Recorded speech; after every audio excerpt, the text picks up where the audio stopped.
Corona की वजह से गुज़श्ता 2 माह से जो कोरोना कर्फ्यू जारी है, इस दौरान तमाम सरगर्मियाँ बंद हो गईं। वहीं कोरोना से पहले जो तकरीबन 1 महीना स्कूल खुले थे और कोरोना की दूसरी लहर में आते ही दोबारा सबसे पहले स्कूल्स वगैरह बंद हो गए थे और ऑनलाइन क्लासेस भी बंद हो गई थी इस दरमियान। अब 20 मई से गवर्नमेंट का एक नया सर्कुलर जारी हुआ था, उसमें कहा गया था कि ऑनलाइन क्लासेस शुरू की जाएँ। लेकिन ऑनलाइन क्लासेस का शुरू करने का जो गवर्नमेंट की तरफ से सर्कुलर तो जारी हो गया है, मगर जहाँ जब हमारी स्कूल्स के जो इंतज़ामिया हैं, उनसे बातचीत हुई तो उन्होंने बताया कि ये हुकूमत ने ये सर्कुलर तो जारी कर दिया है ऑनलाइन तालीम के लिए, लेकिन वो निसाबी किताब कहाँ से लाएँ और दूसरी ये कि उनके जो वालिदैन हैं, वो किस तरह से अपने बच्चों को एंड्रॉयड मोबाइल लेकर दें, जिससे कि वो ऑनलाइन क्लासेस अटेंड कर सकें।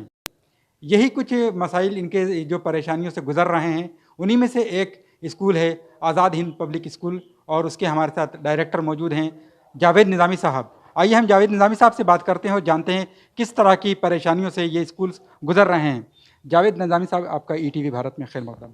शुक्रिया बहुत-बहुत आपका। जावेद साहब, जिस तरह से अभी हम देख रहे हैं कि सर्कुलर तो जारी हो गया है हुकूमत का और अब स्कूल्स किस तरह से ऑनलाइन तालीम देने में जो अपने आप को समझ रहे हैं कि दे सकते हैं।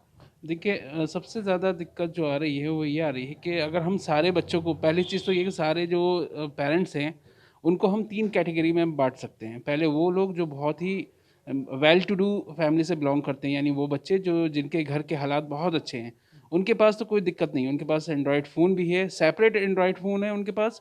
दूसरे वो जो मीडियम क्लास के लोग हैं, उनके पास पूरे परिवार में एक ही फ़ोन है और वो या तो वालिद साहब के पास है और वो सुबह को काम पर ले जाते हैं और रात को वापस आते हैं। तीसरे वो लोग हैं जो पॉवर्टी लाइन से नीचे हैं, यानी बहुत ही गरीबी रेखा से, जिसमें आप ऐसे जो परिवार हैं जैसे कि जो सरकारी स्कूलों में पढ़ने वाले हैं, वो ऐसे बच्चे हैं जिनके घर में फ़ोन तो क्या, उनके पास कुछ भी नहीं है, उनके पास खाने तक को नहीं है, वो मिड डे मील के लिए भी स्कूलों में जाया करते थे।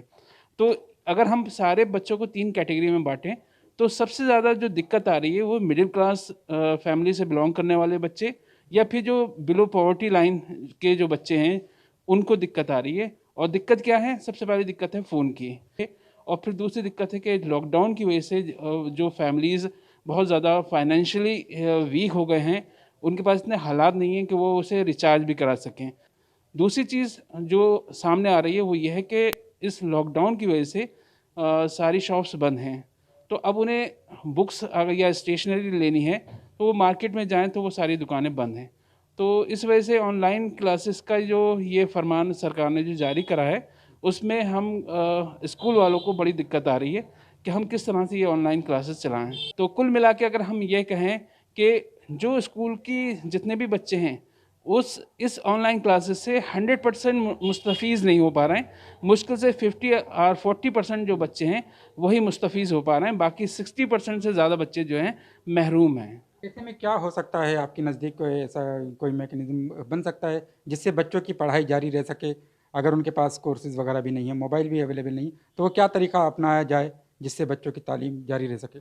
देखिए, सबसे पहली बात तो ये कि एडमिनिस्ट्रेशन को चाहिए कि वो एक होम डिलीवरी की परमिशन जितने भी बुक सेलर्स हैं उनको दे दें, ताकि बच्चों तक वो जो बुक्स हैं वो दस्तयाब हो जाएँ, पहली चीज़ है। दूसरी चीज़ ये है कि अगर बच्चों तक ये चीज़ दस्तयाब हो जाएगी, तो दूसरा ये है कि सरकार अगर कुछ कर सकती है इन बच्चों के लिए, तो एक ये है कि एक एंड्रॉयड फ़ोन उनको प्रोवाइड कर दें, ताकि उनकी ऑनलाइन क्लासेस जो हैं आसानी से चल सकें।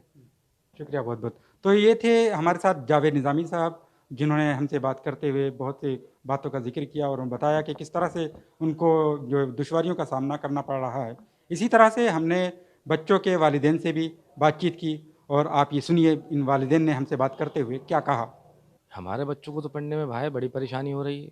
पहली बात तो ये है कि कारोबार धंधा नहीं है। दूसरी चीज़ ये है कि अब कोर्स वगैरह के लिए पैसे वगैरह भी नहीं है।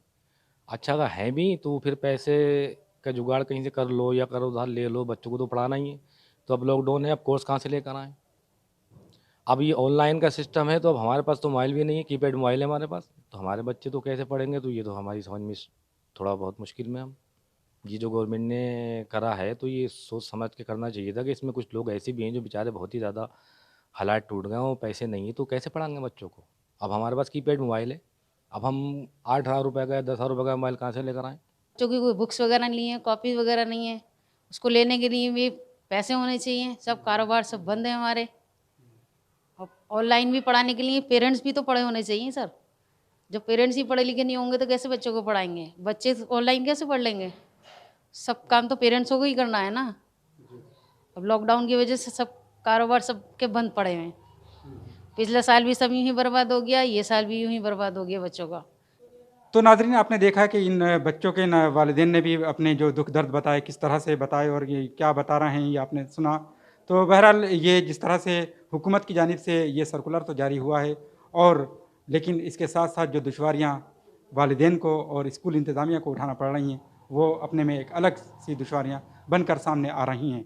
अब देखने वाली बात ये होगी कि ये दुश्वारियाँ कब तक बनी रहती हैं, कब तक इस तरह से वालिदैन को भी इन परेशानियों से जूझना पड़ेगा, और इन स्कूल्स जो ये स्कूल जो यहाँ से तालीम दी जाती थी और तालीम का सिलसिला तकरीबन बंद हो चुका है, वो कब दोबारा से सही से शुरू हो सकेगा।